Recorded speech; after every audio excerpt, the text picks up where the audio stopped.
Olá a todos, bem-vindos a mais um episódio do projeto Os 230. Hoje connosco temos Ana Oliveira, deputada do PSD e eleita pelo Círculo Eleitoral de Coimbra.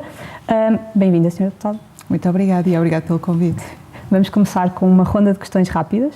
Muito bem. Pode ser. Humildade ou ambição? Humildade.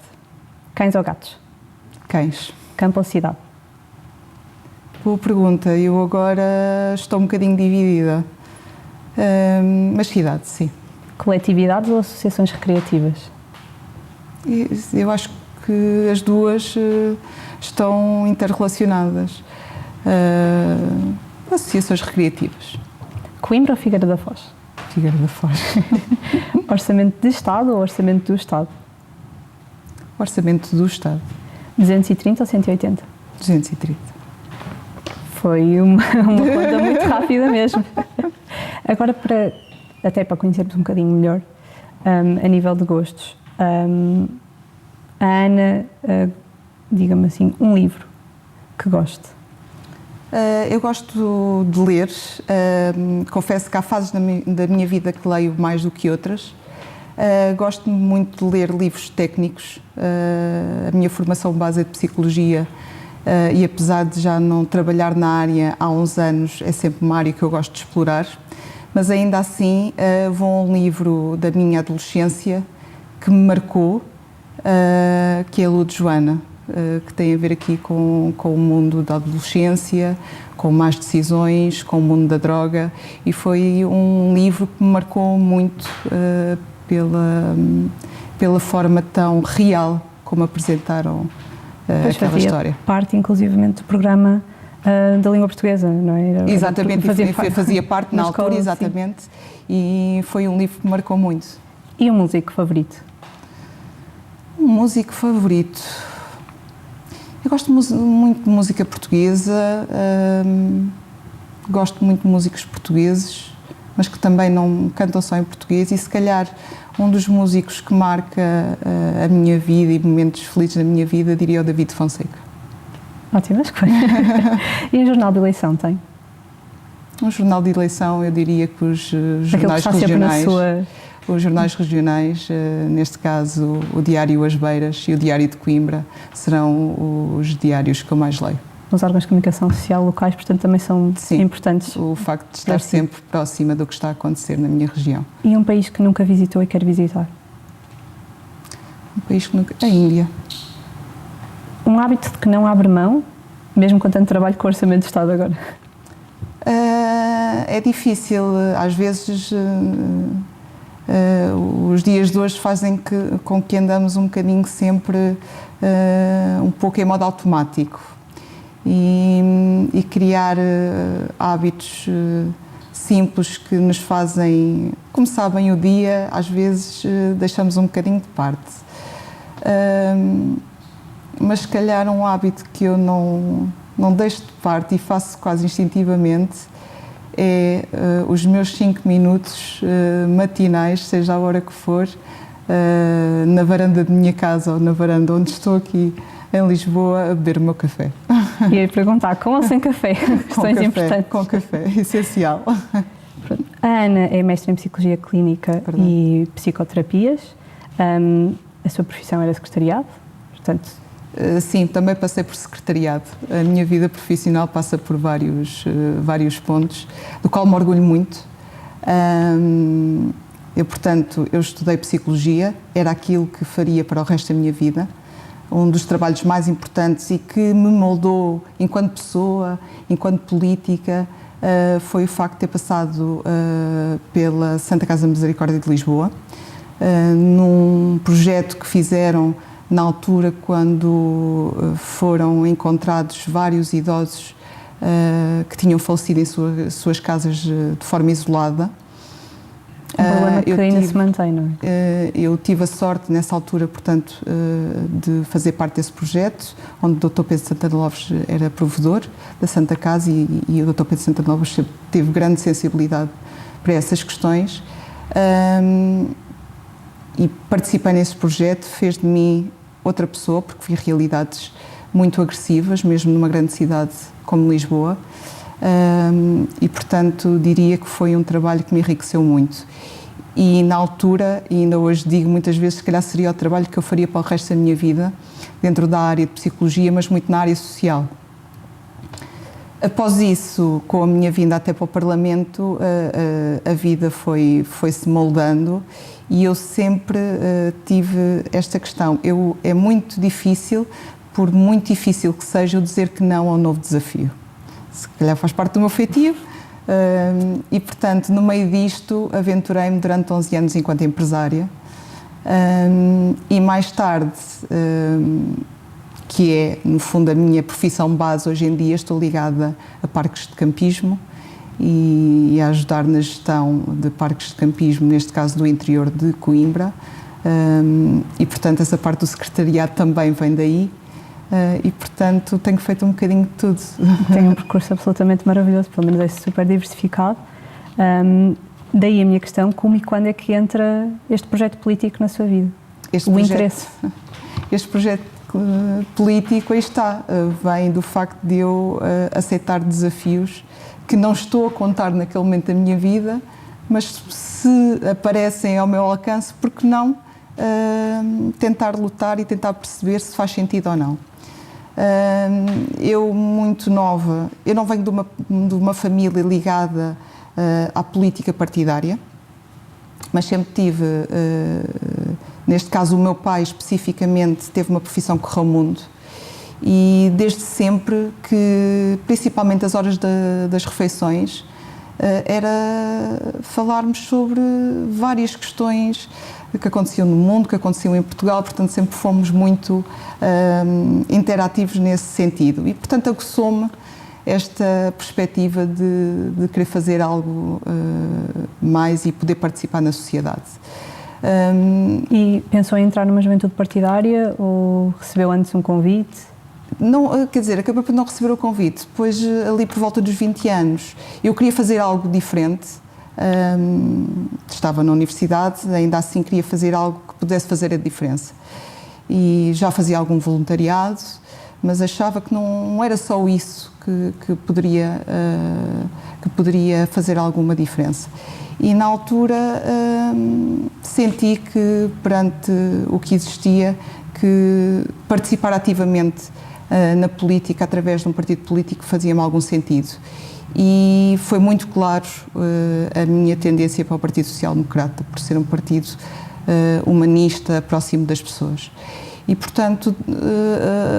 Mas há aí um momento-chave... Agregado a isso, começo a conhecer pessoas, neste caso jovens, ligados à JSC da Figueira da Foz, e comecei a participar, e quando dei por mim estava muito inserida, e construtivamente inserida no partido político do qual me inscrevi nessa altura. E há alguma pessoa que tenha influenciado drasticamente o seu percurso político?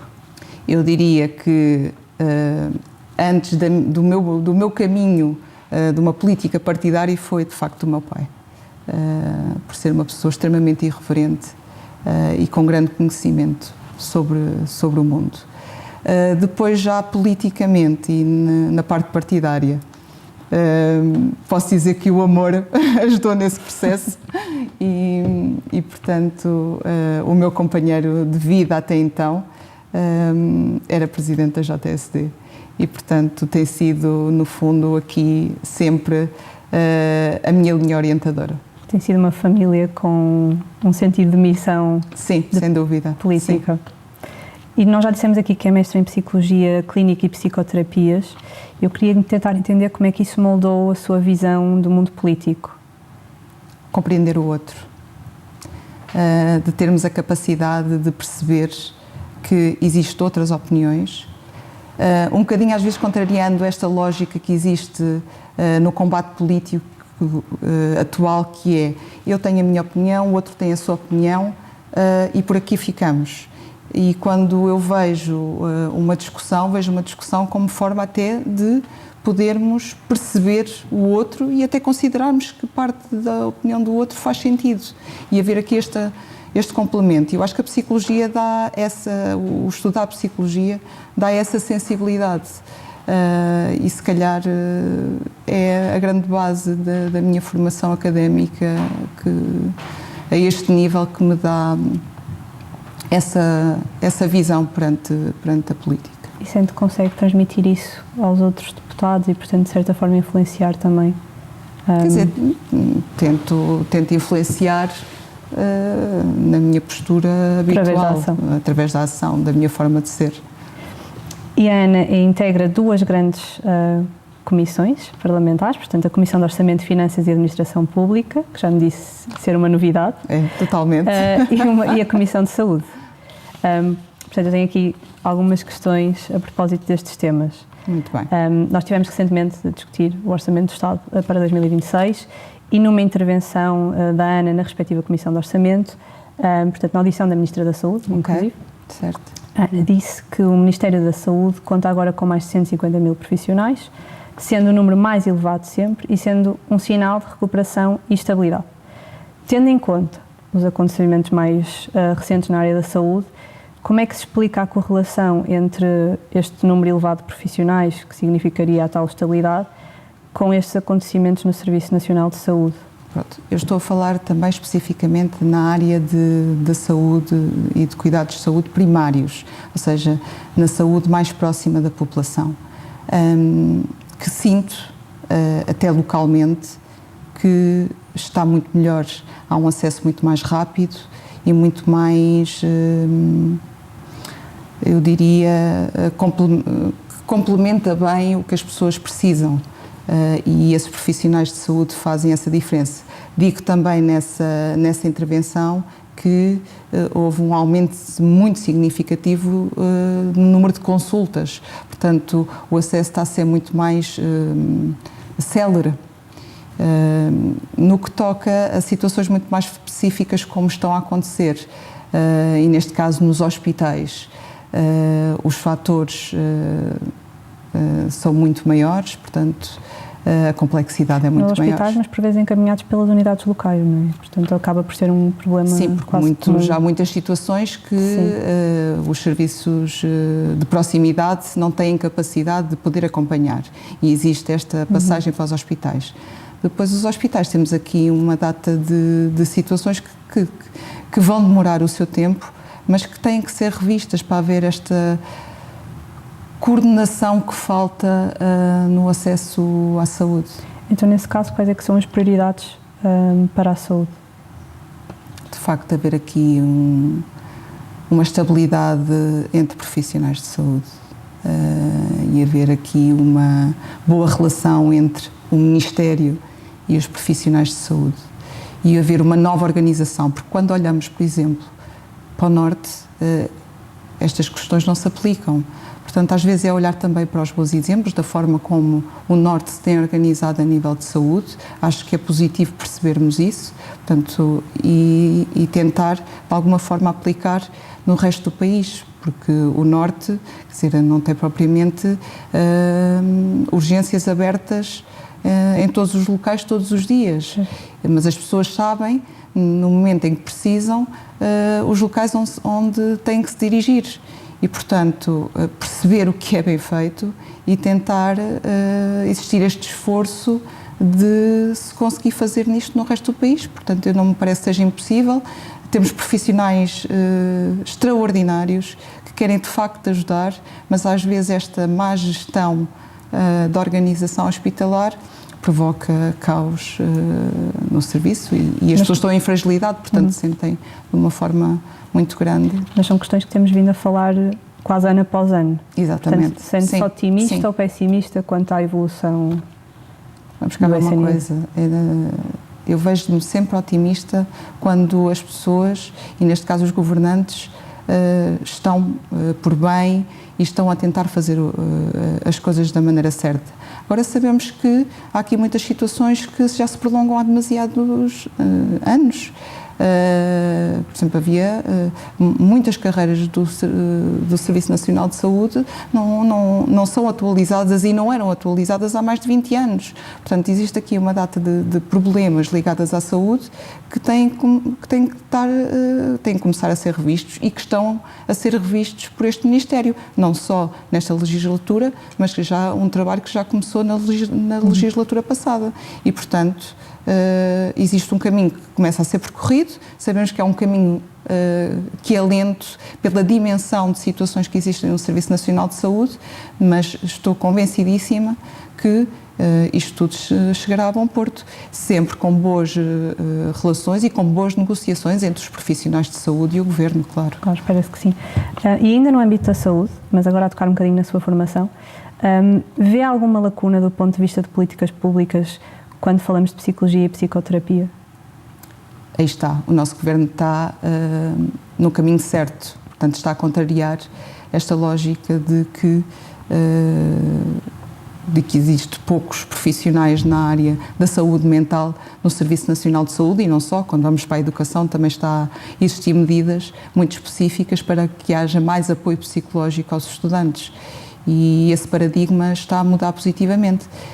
Existe um percurso, aí está, precisamos de muito mais psicólogos no Serviço Nacional de Saúde, precisamos muito mais psicólogos na escola, tanto no ensino superior, mas essencialmente no ensino regular, do 5º ano, ou diria mesmo do 1º ano até o 12º ano. Aí sim é o grande desafio, porque as escolas estão sobredimensionadas a nível de alunos, por diversas razões, inclusivamente por crianças que vêm de outros países. Às vezes existe um psicólogo por agrupamento, portanto... E às vezes nem isso, pronto, se existir. E, portanto, esse trabalho está a ser feito, existe essa sensibilidade. O caso da escola inclusiva, e aqui fujo um bocadinho à saúde, mas a escola inclusiva, que é um projeto que foi todo desenhado pelo PSD, em que existe um decreto-lei relativamente a essa matéria, mas que falta uma coisa essencial, que sei que agora que o Ministério está atento a isso e está a rever isso, que é, no fundo, balizar esta iniciativa legislativa que já está em vigor, balizar para que todas as escolas possam realmente atuar de forma correta perante isso. Mas também para que esta escola inclusiva comece a acontecer de forma prática e verdadeira, tem que existir mais profissionais de saúde. E isso tem sido um dos assuntos mais falados neste Orçamento de Estado, em que vai haver um reforço, de facto, de psicólogos, tanto no Serviço Nacional de Saúde como na área da educação. E tocou aqui numa área que esbarra na minha próxima pergunta, que é precisamente educação. Porque eu ouvi uma intervenção sua a propósito de um tema até bastante específico, muito pouco falado, que é o ensino artístico. Okay. E os modelos de contratos de patrocínio ao ensino especializado, questão que me toca particularmente porque eu usufruí deste sistema e, portanto, os chamados ensinos articulados. Exatamente. E, portanto, em que medida é que considera que, devem estar na ordem do dia e, 2, como é que deveriam ser alterados? Muito bem. Isso é um assunto que também me diz muito. Tenho um filho já em ensino articulado, já convivo com um conservatório de música desde que o meu filho tinha 6 anos e, portanto, vou acompanhando o que é o dia-a-dia daquelas pessoas. Os conservatórios têm um papel fundamental na nossa sociedade. Eu acho cada vez mais, porque os pais cada vez mais estão sensíveis em que faz sentido a criança ter esta formação artística, é fundamental até para crescerem enquanto pessoas mais humanas, mais solidárias, mais atentas ao outro. Portanto, eu acho questão emocional. A questão emocional é fundamental e, portanto, tenho acompanhado isso e vejo no reflexo, através do meu filho, que é um caminho muito acertado e que deve ser valorizado. Este assunto chegou-me, aí está, pela minha questão também pessoal e que me faz todo o sentido, porque se olharmos numa perspectiva nacional, se calhar não estamos a falar de uma grande dimensão de escolas. Estamos a falar, vou aqui lançar um número mais ou menos, mas cerca de 150 escolas, onde muito poucas são públicas. E, portanto, o ensino privado e cooperativo é o grande detentor desta área. Mas depois, ok, falamos aqui de 150 escolas, mas depois temos que olhar para o número de alunos que estão no ensino regular em ensino articulado. E aí a dimensão é muito maior.